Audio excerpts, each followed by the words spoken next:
జగన్ సర్కారుపై ఘాటు వ్యాఖ్యలు చేసిన నంద్యాల జిల్లా ఆత్మకూరుకు చెందిన కానిస్టేబుల్ మోహన్ చరిత్రలో ఏదైనా సాధించాలన్నా తిరగరాయాలన్నా మేమే అంటూ పవన్ కళ్యాణ్ నందమూరి బాలకృష్ణ డైలాగులతో పంచులు వదిలాడు. సింహా సినిమాలోని నో పోలీస్ అంటూ అతడు మాట్లాడిన వీడియో సోషల్ మీడియాలో వైరల్ అవుతుంది. Okay done.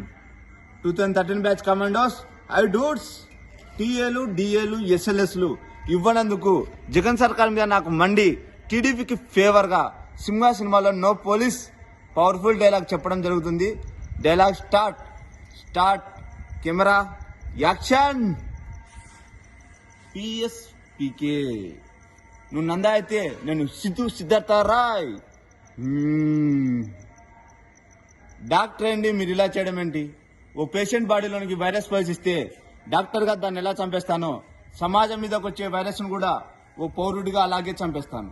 పోలీసులో మేము ఉన్నాంగా, యాక్షన్ తీసుకుంటాంగా. పోలీస్ ఎక్కడ? కల్తీ జరిగిందని నిలదీసిన రైతును అదే కల్తీ మందు నోట్లో పోసి చంపేస్తే నో పోలీస్.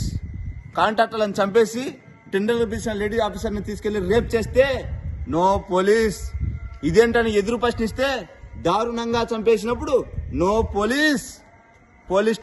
కల్తీ పాలకు 60 మంది ప్రాణాలు గాల్లో కలిసిపోతే అయ్యా ఇది పరిస్థితి అని మొరపెట్టుకున్న తల్లిదండ్రులను ఓదార్చడానికి నో పోలీస్. పోలీస్ స్టేషన్కి వెళ్లిన పాపానికి 300 మందిని మూర్ఖంగా చంపి బావిలో పాతేస్తే నో పోలీస్. అప్పుడు లేవని నోరు ఆఫ్టర్ ఓ క్రిమినల్ రాజారెడ్డిని చంపితే లేస్తుందే. ఏ సార్ వాళ్ళు ఏరియాలో మీలాగే పెద్ద ఫ్యామిలీ, మీకు తెలియందా?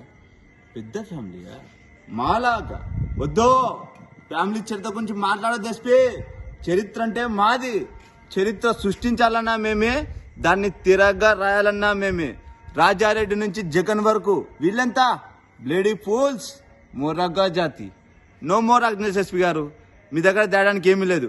క్లియర్గా చెప్తున్నా, తప్పు చేసిన వాడిని చంపేయడమే. No police. Guns are made of rules but not స్వాడ్.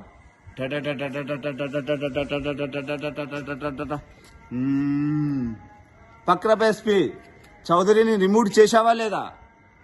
Jagan గారు మీరైతే అన్యాయం చేసినప్పుడు చూసి చూడనట్టు పొమ్మన్నారు. అతనైతే క్లారిటీగా అసలు చూడొద్దంటున్నాడు.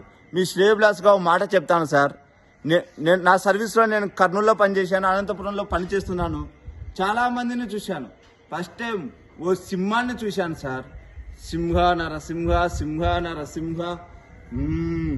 నరసింహాన్ని చూశాను సార్.